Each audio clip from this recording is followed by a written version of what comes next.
siamo qui oggi a Vinitaly a celebrare il vino italiano e a celebrare soprattutto le colline dell'Alta Marca Trevigiana.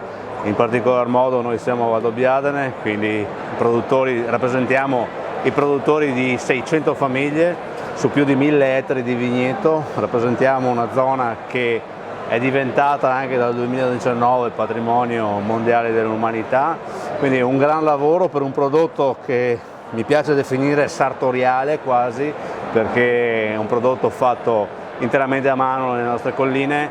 Quindi siamo qui tra l'altro oggi a presentare una selezione speciale nelle rive del Conegliano Valdobbiadene. Siamo i più grandi produttori di rive e puntiamo molto a questo prodotto che è l'emblema e può diventare veramente la bandiera, il flagship di questa denominazione.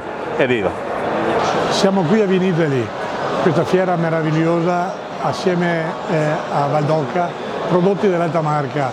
Abbiamo portato le eccellenze del territorio, le eccellenze delle colline che sono meravigliose della BioCG, assieme ai nostri prodotti della latteria di Sorigo, che abbiamo una storia del 1883 che produciamo formaggi in queste colline.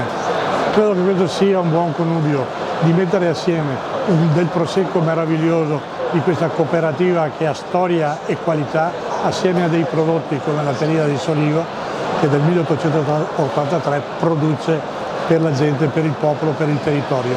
Questo è quello che abbiamo fatto, veramente qualcosa che si sposa in maniera eccezionale.